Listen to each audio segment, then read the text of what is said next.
but I managed to whittle it down to my top 5 list of special memories. The first is the first time I met Lou, when we had one dance at a Cajun dance in the Knights of Columbus Lodge on Buford Highway in Decatur in late February 1999. We came to the next dance, which was monthly dances a month later, and that night in March we danced every dance together. We closed the dance down, we walked across the street to a Mexican restaurant, had a beer, and talked till it closed at 11, and then drove to a Dunkin' Donuts and had coffee and shut it down at 2 a.m. We also exchanged phone numbers that night. Second favorite memory is the night I arrived home really late from work. I was practicing law then, as you know. Lou and I had only been dating a few months, and I hadn't seen him in a while because I was in a stressful period of work. I was getting home at like 10 or 11. And I got home, and when I pulled into my little carport, my headlights hit something hanging on my back carport door. And I'm thinking, what in the heck? It was a grocery bag, and in it was a pound of Dunkin' Donut coffee. No, I'm sorry, it was hazelnut coffee from the farmer's market, higher grade. Hazelnut coffee, a card from Lou saying, hang in there, and one plump red rosebud stem. He had driven all the way from Marietta to Decatur in Atlanta traffic just to leave that on my doorknob. My other favorite memory is a more long memory because it's having coffee with Lou every morning for 20 years during our marriage. That was our special time for Lou to share with me whatever interesting factoid he had uncovered the day before. We would typically clink our cups together like champagne glasses and say to us. We started that tradition on our honeymoon. We continued it throughout our marriage.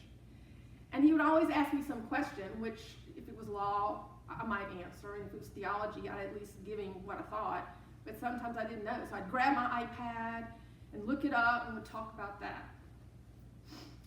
And I remember that when I was practicing law and I'd have to get up at 4 a.m. some mornings to keep working on a legal brief that was due the next day, Lou always got up first, every single time.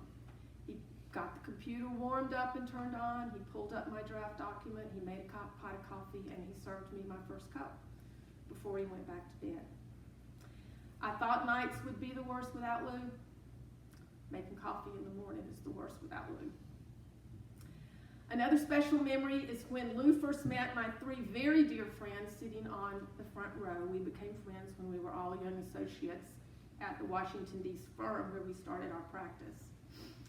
These friends are good friends, and they were not sure that Lou was worthy of my affections. And one of them is a particularly talented, tough litigator, the one in the black on the end, named Helen, Pat, and Quanah. Helen literally deposed Lou Dardi.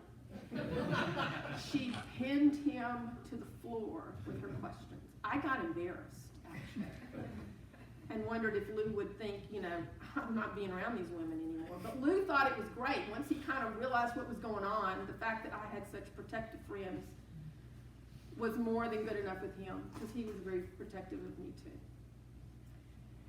And the 5th, but not last, and not least, final memory of Lou is the one that led me to think for the first time, I could actually marry this guy. This memory led to the inscription in our wedding rings. It led to the same inscription that's on his urn, and it led to the same thing that's the title of this eulogy. When we started dating, Lou would send me emails off and on, and it was a nice distraction from my law practice to see that I had an email from Lou. What's he going to say? And one time, we hadn't been dating long, he sent me an email that told of a Latin quote that was found inside the wedding ring of a Polish princess in the 1500s that went on to become the Queen of Sweden, Queen Katarina. Look her up, she's very interesting. And in her ring was the quote in Latin, Nemo nisi mors, nothing but death, meaning nothing but death would separate her from her husband. And her husband was actually imprisoned by a rival relative, how the fights in the 1500s would go over the throne.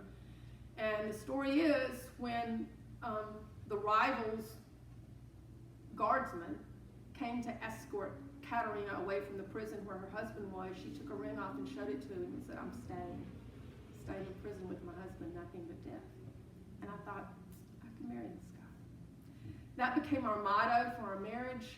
It ultimately became the reality of our marriage, because nothing but death has separated us. But before Lou came into my life a quarter of a century ago, he had already lived 2/4 of a century without me. So let me share just a little bit about the Lou I never got the chance to know.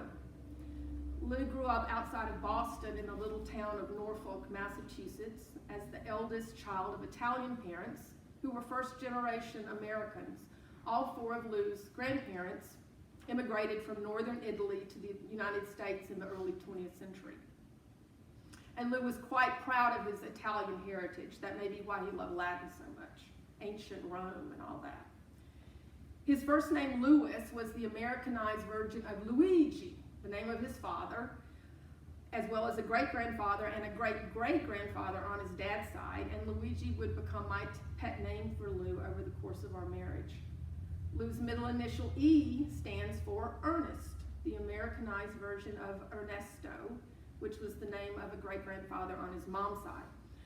But the surname Lou was born with was not Dardi. His last name was actually D'Amico when he was born, and he didn't find out about that name change until he was a teenager. Lou's colorful Italian heritage included relatives who were followers of another Luigi, Luigi Galliani, who led an anarchy movement that promoted violence to bring about capitalism and government institutions. Sounds kind of familiar, huh? Lou's father, Louis D'Amico, wanted to put as much distance as possible between his little family and those anarchist relatives, so he changed their names to Dardi. The Dardi family would grow to include a brother, David, who was 3 years younger than Lou, and a sister, Janet, who was 14 years younger than Lou. Lou and David were lifelong friends. David served as the officiant at our wedding. He was a justice of the peace in Massachusetts, and Lou was heartbroken when David died of cancer a few years ago. One of Lou's favorite childhood stories that I particularly love was how he and David would go out into the deep, thick woods in the back of their home, which was in a rural area, with their dog.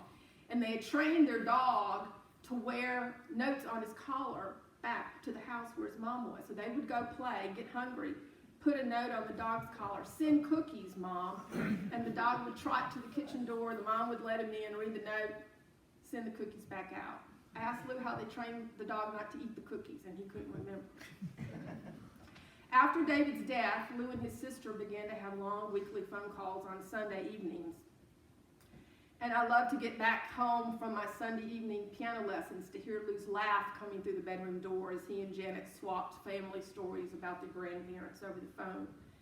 And Lou's Boston accent always got much thicker when he was on the phone with his family. When I asked his sister Janet what she wanted me to share today, she said, "Please remember Lou as her big brother hero, a bright light, strong and unwavering." And Lou was a man of strong principles. There was not a hypocritical or deceitful bone in that man's body. Even as an older man, when he should have known better, he would express disbelief when people didn't stand by their word or did less than their best. Lou always regretted not being taught Italian by his parents and his grandparents, but he did know what I called grandma babysitting Italian. He could say, "Mangia la minestra," eat your soup. "Basta," quit it, enough. And he could say, "Testadora," hard head. That one came in handy for me as his wife. I had many occasions to call Lou a testadora. But I have to say, as I stand here today, I regret that, because Lou's testadora streak served him well as he waged an unrelenting battle against cancer for 3 years. Lou was a member of his high school's graduating class in 1961, which was the year I was born. But Lou's grit and determination, that testadoraness, had him leave high school a year early to accept early admission to MIT. And then he went on to have a very successful career in the aerospace industry, doing research to develop metallic coatings and vacuum spray processes for manufacturing airplane turbine blades. If you flew on an airplane in the 80s or 90s, you probably flew with a metallic coating developed by my husband underneath you on the turbine blades. Lou married his college girlfriend. He raised a son in Muskegon, Michigan, who now lives in Colorado with Lou's 2 grandchildren. And when his first marriage ended in 1989, Lou decided to retire from Michigan to to Atlanta to be in a warmer climate and to be near a big airport because he loved bridge and he would travel to bridge tournaments. Coincidentally, I also moved to Atlanta in 1989 to start law school in Emory, but it would take us another 10 years to meet. But I am convinced we had to pass each other at Borders Books at some point during that decade. And I was also convinced, before I met Lou, that I would end my life as a single career woman, even though I had always envisioned myself as a mother with children when I was growing up. But Louis E. Dardi was worth the wait, and I'm glad I didn't settle for anything less than Nemo Nisi Moore's. I began by saying that Lou and I have no family here today.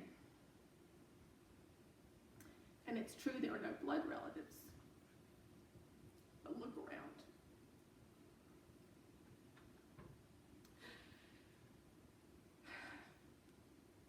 This sanctuary is filled with my family. Family God has graced me with through 30 years of friendship, through this church, through my piano studio. Whoever would have thought when I married a man 18 years older than me, 2 weeks shy of my 42nd birthday, that I would wind up with grandchildren when I never had children of my own, but I think of my piano students, many of whom are here today, as my piano grandchildren.